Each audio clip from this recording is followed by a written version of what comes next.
Hey everybody, Sheila Magalhaes here, Heartsong Yoga Center, East Longmeadow, Mass. An invitation from Rose and Sue to come and speak to you today about the practice of yoga, meditation, mindfulness in relationship to prayer. Yoga is about 6,000 years old, passed down through the generations, and it's a practice where we are paving a pathway to enlightenment, which could be defined in lots of different ways, but the simplest and easiest is to think about bringing light, peace, and ease into your life through movement and breath work and turning your attention inward to what we call the present moment. I'd like to integrate some movement and investigate what does it feel like to do these movements and to consider creating space and room for peace, for inner stillness, for self-acceptance, and to quiet the chatter of the mind. Quite often, the mind is thinking about the future. What's going to happen next? And if I do this, then he'll do that, and she'll say this, and that's going to happen, and then that's going to happen, and then, oh my gosh, next thing you know, you're way out in the future, and it's all storytelling. We have no idea what's going to happen next. The other place that the mind likes to go is the past. Worrying, care, concern. What happened then? I should have done this. I wish I did that. If I only had. And that brings suffering because you feel like you shoulda, coulda, woulda done something else. God has a beautiful plan for you, and there is nothing that you can do that takes away the gift of a beautiful life and the wonderful things that are available to you if you slow down and pay attention and trust that things are unfolding exactly as they should. I'm going to retire back to my yoga mat. You don't need a mat. You don't need any special equipment. Lots of you have done some practice with me in the past. So we start seated, cross-legged. You can actually be sitting on a chair if you like. Cross-legged is kind of traditional, and you think about your posture, pressing up through the crown of your head, drawing the shoulders back, and sitting very tall. I'd like to read to you some words shared with me by Rose and Sue. The definition of prayer: to practice in the presence of God. To practice in the presence of God. When asked what God's name is, God answered, I am.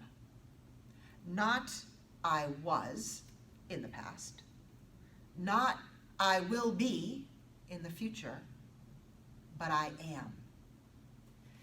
This implication of being here, now, where you are, just this, is the practice of being in the present moment.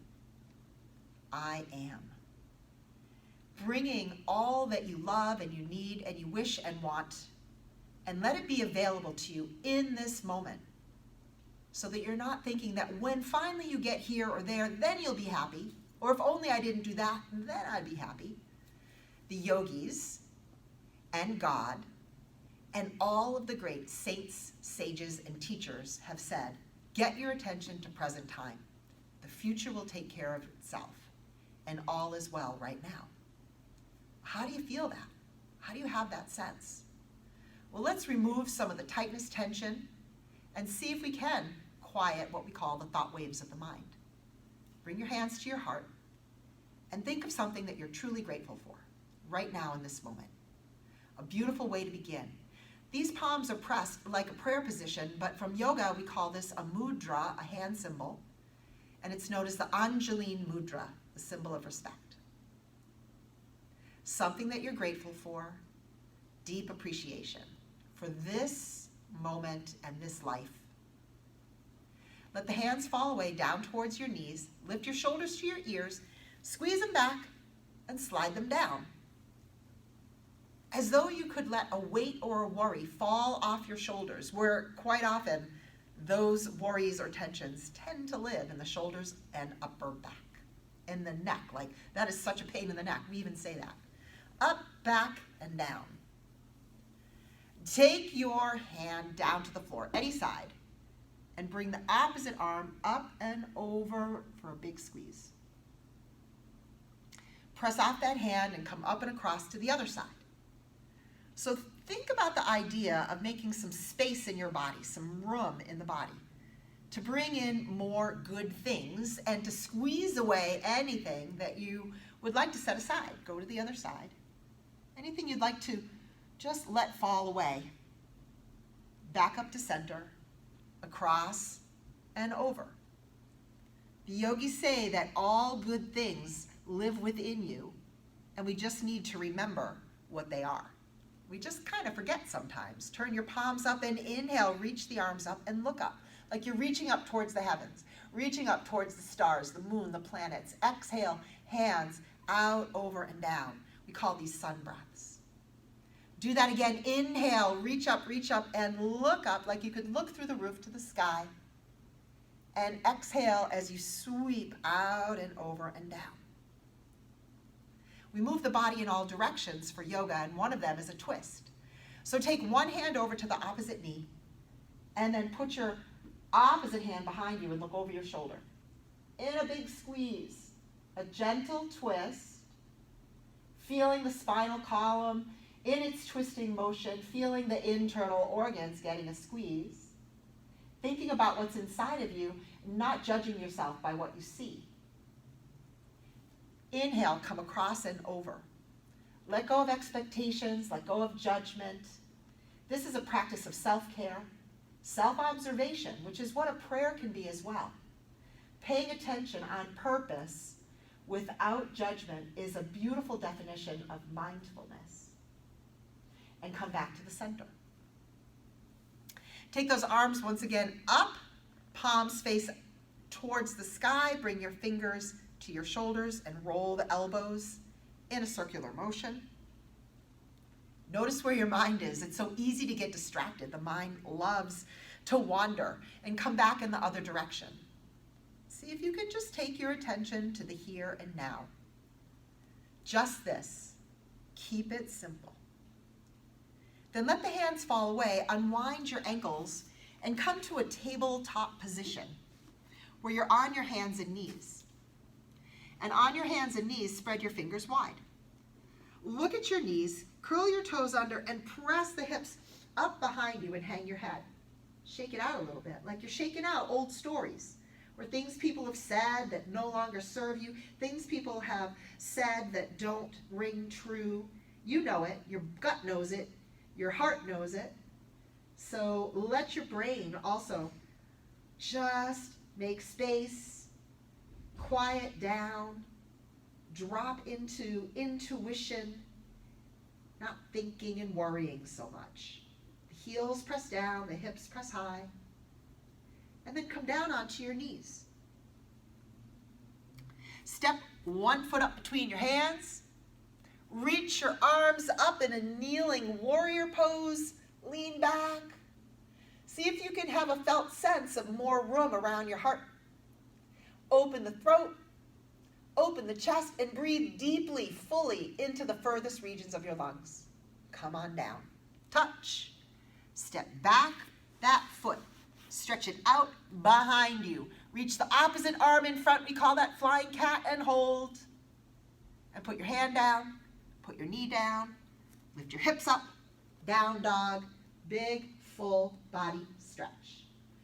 You can pedal one heel and then the other. Stretch out your calves, your hamstrings.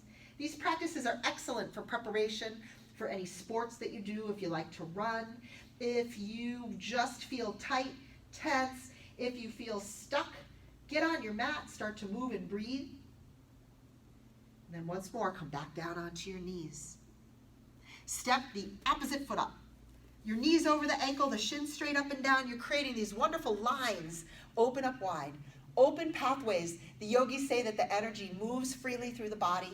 These practices open up the pathways. They clear away the sludge, the knots, the tight places. Hold, breathe evenly, and then bring your hand down. Same thing, that flying cat on the other side. Slide back your foot. Reach the opposite arm out. Reach from fingers to toes. Put your eyes to one spot. Don't let the eyes wander around. Keep them focused to one place at a time. Concentration, fine-tuning your attention. Put your hand down, put your knee down. My all-time favorite, child pose. Big toes touch, hips go back towards your heels. Put your hands underneath your brow and let out an audible sigh.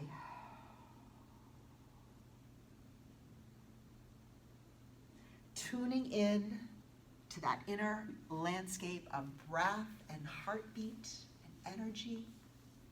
Every body, all shapes, sizes, ages, all religions, races, backgrounds, genders. We all have the same internal heart, breath, and spirit. We are all connected. And this is a very important piece of the yoga philosophy.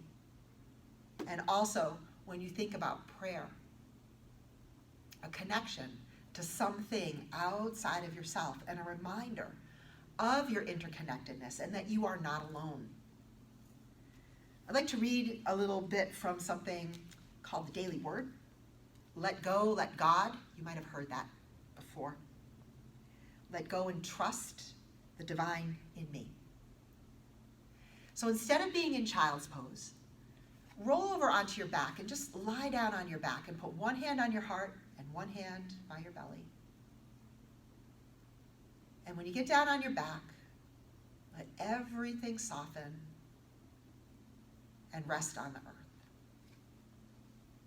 When faced with a decision to make, do my thoughts turn immediately to divine guidance? Or do I only seek God's help when all else fails? It's said that God loves to be used, and the more you use him, the more easily you use him, and the more pleasant his help becomes. God lives in me and expresses through me. All of the attributes of God are as near as my next thought. I release my attachment to limited human reasoning. I center my mind and heart on the constant flow of divine love, wisdom, understanding, and strength. In the divine flow, I find answers to questions. New possibilities for good emerge. I move forward with confidence. At the end of every stretching, movement, breathing yoga practice, take rest. Stay here for as long as you like as I complete this little video and invite you to come to practices of gratitude, breath, and movement, and to train your mind to rest in the present moment, where you can feel the sense that God is within, that God is all around, that you are fully supported, and that all is well. We end yoga by saying namaste. Namaste means hands are at the heart. The light in me sees the light in you, and we are all the same. Namaste. Have a wonderful day.